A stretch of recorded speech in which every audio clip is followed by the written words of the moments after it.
जिनके संयोजन में ये पहली बार होली मिलन समारोह नगर निगम में आयोजित किया जा रहा है। हमारे नगर निगम देहरादून के नवनिर्वाचित मेयर, जिनको एक बहुत ऐतिहासिक रूप से यहां की जनता ने आशीर्वाद देकर 1,05,000 वोटों से नगर निगम का महापौर चुना, भाई सौरभ थपलियाल जी। उत्तराखंड सरकार में हमारे वरिष्ठ कैबिनेट मंत्री आदरणीय गणेश जोशी जी, राजपुर क्षेत्र के हमारे बहुत वरिष्ठ और लोकप्रिय विधायक आदरणीय खजानदास जी, रायपुर क्षेत्र के लोकप्रिय विधायक आदरणीय उमेश शर्मा काऊ जी, कैंट क्षेत्र की लोकप्रिय विधायक आदरणीय सविता कपूर जी, पुरोला विधानसभा के लोकप्रिय विधायक भाई दुर्गेश्वर लाल जी, हमारे पूर्व महापौर भाई सुनील उनियाल गामा जी, उत्तराखंड सरकार में मेरे साथ सहयोगी आदरणीय विश्वास डावर जी, आदरणीय कैलाश पंत जी, संरक्षण आयोग के अध्यक्ष श्रीमती डॉक्टर गीता खन्ना जी, श्रीमती विनोद उनियाल जी, हमारे नगर निगम में और उत्तराखंड सरकार में पूर्व में दायित्व में रहे आदरणीय अशोक वर्मा जी, हमारे पूज्य सभी संतगण, यहां पर उपस्थित भारतीय जनता पार्टी के सभी पदाधिकारीगण, सभी हमारे पार्षदगण, पूज्य संतगण, उनकी उपस्थिति को मैं प्रणाम करता हूं। और नगर निगम सभागार में उपस्थित हमारे सभी भाइयों एवं बहनों, मेरे नौजवान युवा साथियों, नगर निगम देहरादून के सभी अधिकारीगण, सभी कर्मचारीगण, मीडिया के हमारे सभी बंधु, हमारे सभी सम्मानित जन, भाई श्याम अग्रवाल जी भी हैं यहाँ पर, रोहित जी है, अनेक ऐसे हमारे साथी जिनको मैं, हाँ पीछे दीप्ति रावत जी भी अभी आई हैं हमारे बीच में, सभी का मैं सबसे पहले तो मैं नगर निगम द्वारा आयोजित इस शानदार होली मिलन और होली अभिनंदन समारोह में आप सबका स्वागत करता हूं। आप सबको होली की बहुत शुभकामनाएं देता हूं। हर्ष, उल्लास, उमंग और रंगों से भरे इस समारोह में आप सबके बीच में आकर मुझे भी अत्यंत प्रसन्नता का अनुभव हो रहा है। बहुत खुशी हो रही है कि आज होली की शुरुआत नगर निगम देहरादून से प्रारंभ हो गई है, जो लगातार अब कई दिनों तक चलेगी। भाइयों बहनों, होली का पर्व जहां एक और समाज में जो हमारी सांस्कृतिक एकता है उसको और अधिक प्रगाढ़ करता है, उसको और अधिक मजबूती प्रदान करता है, और साथ में हम सब जब रंगों के इस त्योहार में मिलते हैं तो समरसता की भावना को भी और मजबूती प्रदान होती है और प्रगाढ़ता मिलती है, एक दूसरे से प्रेम और अधिक हमारा बढ़ता है।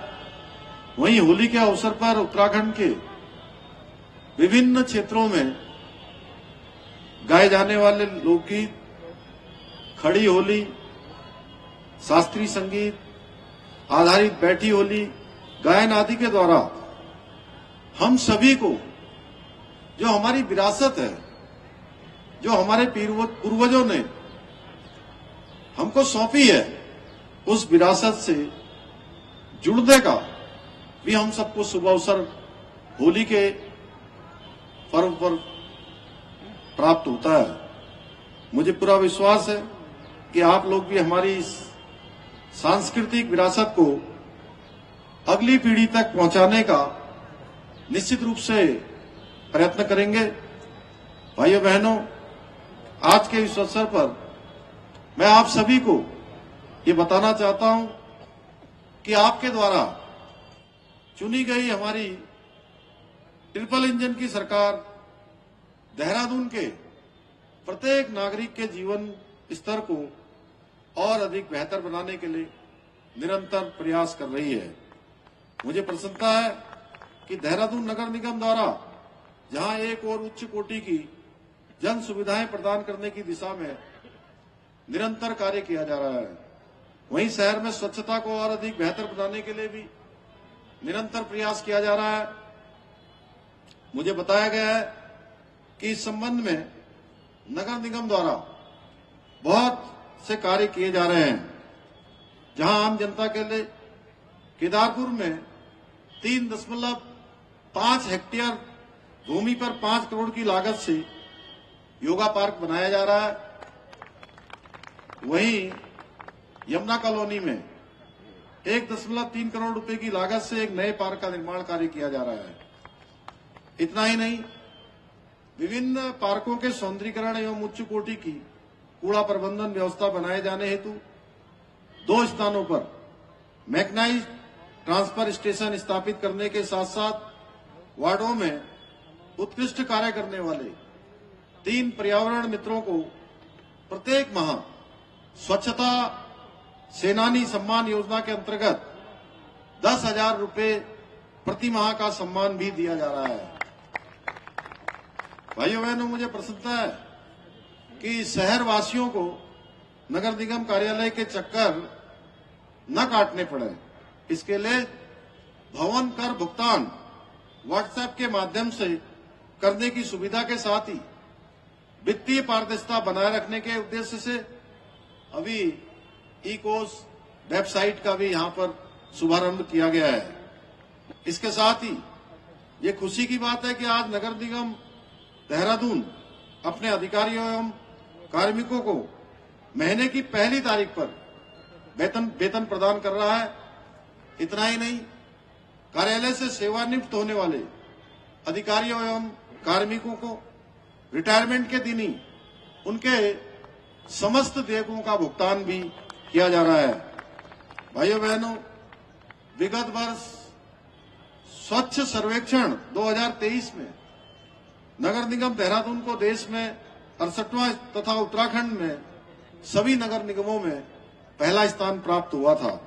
मैं आशा करता हूं कि जो हमारा नया बोर्ड बनकर यहां पर आया है, सौरभ थपलियाल जी के साथ सारे हमारे पार्षदगण जो चुनकर आए हैं, उनके नेतृत्व में और हमारी यहाँ की नगर आयुक्त नमामि बंसल सबके संयोजन से आने वाले समय में हमारे देहरादून की स्वच्छता रैंकिंग में और सुधार आएगा और हम देश के अग्रणी नगर निगमों में हमारा नाम इंडेक्स में आएगा और अनेक काम नगर निगम नवाचार के काम भी कर रहा है और इस चुनाव से ठीक पहले अनेक योजनाओं का यहाँ पर लोकार्पण हुआ था। अनेक योजनाएं नगर निगम को समर्पित की गई थी। इन्हीं नवाचारों को, इनोवेशन को और ग्राह्य करते हुए और अपनाते हुए नगर निगम दिन रात देहरादून को और स्वच्छ बनाने के लिए और पारदर्शी बनाने के लिए, लोगों को और सुविधाएं प्रदान करने के लिए निरंतरता से काम करेगा। और हमारे प्रधानमंत्री जी ने जो उनके मुख से निकले हुए शब्द कि ये 21वीं सदी का तीसरा दशक उत्तराखंड का दशक होगा, उसको बनाने में नगर निगम देहरादून अपना योगदान देगा।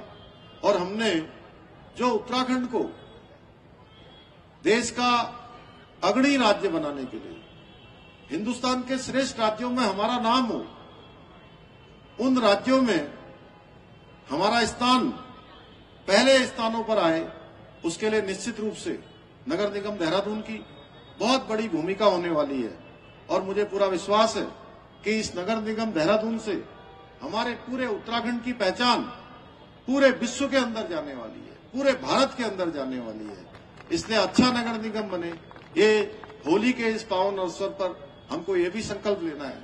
भाइयों बहनों, जहां अभी सौरभ थपलियाल जी ने अपने संबोधन में बहुत सारी बातें कही, मैं इतना ही कहना चाहता हूं कि हमने उत्तराखंड की जन भावनाओं के अनुरूप उत्तराखंड राज्य की जनता ने जो काम हमको सौंपा, जो हमने उनके सामने संकल्प रखा और जो हमने उनको वचन दिया कि हम इन कामों को करेंगे, जैसे हमने कहा था कि नई सरकार के गठन होते हम उत्तराखंड में सबसे पहले शुरुआत करेंगे देश का यूसीसी, जो पूरे देश को जिसकी प्रतीक्षा है, उसकी हमने यहाँ शुरुआत कर दी। भाइयों बहनों, देवभूमि उत्तराखंड से अब ये गंगा निकल गई है और ये गंगा पूरे देश के अंदर हर एक राज्य को लाभ देने का काम करेगी। उसी प्रकार हमने जन भावनाओं के अनुरूप देवभूमि उत्तराखंड की जनता से यह भी वचन दिया था कि हम बहुत जल्दी यहाँ की जन भावनाओं के अनुरूप यहाँ की जमीनें किसी भी प्रकार से अब खराब न हो, यहाँ कोई हमारे मूल स्वरूप से छेड़छाड़ न करे, यहाँ का अच्छा भूमि प्रबंधन हो,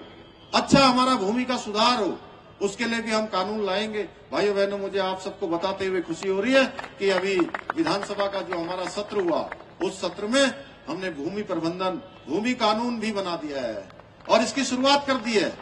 निश्चित रूप से आने वाले समय में यह हमारी भावी पीढ़ियों के लिए एक मील का पत्थर साबित होगा। ऐसे अनेक नवाचार हम कर रहे हैं।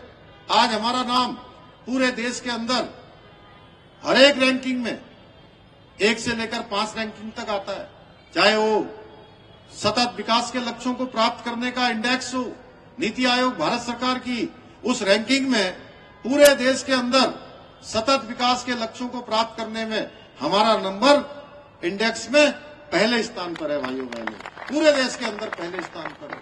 बेरोजगारी दर को कम करना हो, उसमें भी हमने 4.4% की कमी लाकर राष्ट्रीय औसत को पीछे छोड़ा है। लगातार हम आगे बढ़ रहे हैं। निवेश का प्रकरण हो, निवेश में भी आज अनेक निवेशक देवभूमि उत्तराखंड आना चाहते हैं। देवभूमि उत्तराखंड में हम उनको हर तरीके से सिंगल विंडो सिस्टम के आधार पर अनेक सुविधाओं को देने के लिए काम कर रहे हैं।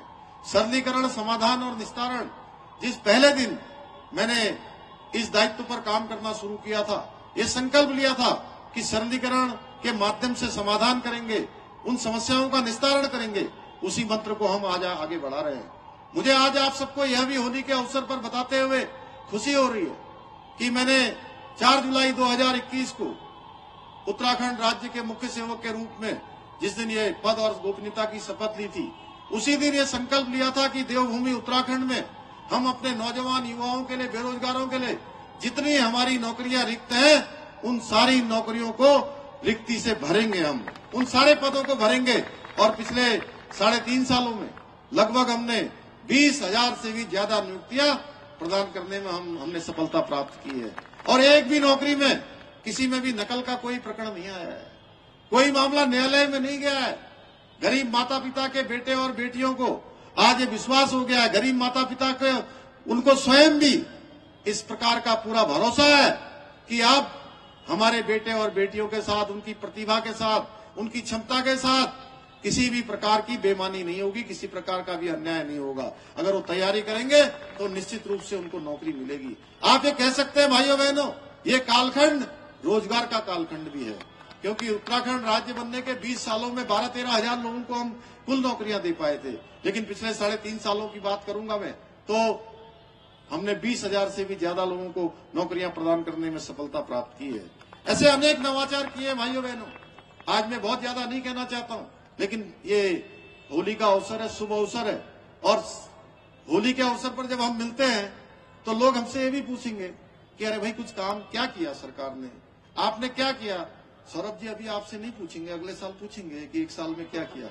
तो इसलिए मुझे लगता है कि जो है मुझे बताना चाहिए था थोड़ा सा, एक छोटा सा संक्षिप्त सा, इतनी सी बात मैंने आप सबके समक्ष रखी है। फिर हम लोग मिलते रहेंगे, आगे हम बहुत सारी बातें करते रहेंगे। अगर आप ये वीडियो YouTube पर देख रहे हैं तो हमारे चैनल को सब्सक्राइब करें और बेल आइकन को दबाना ना भूलें। अगर आप Facebook पर ये वीडियो देख रहे हैं तो हमारे पेज को लाइक करें।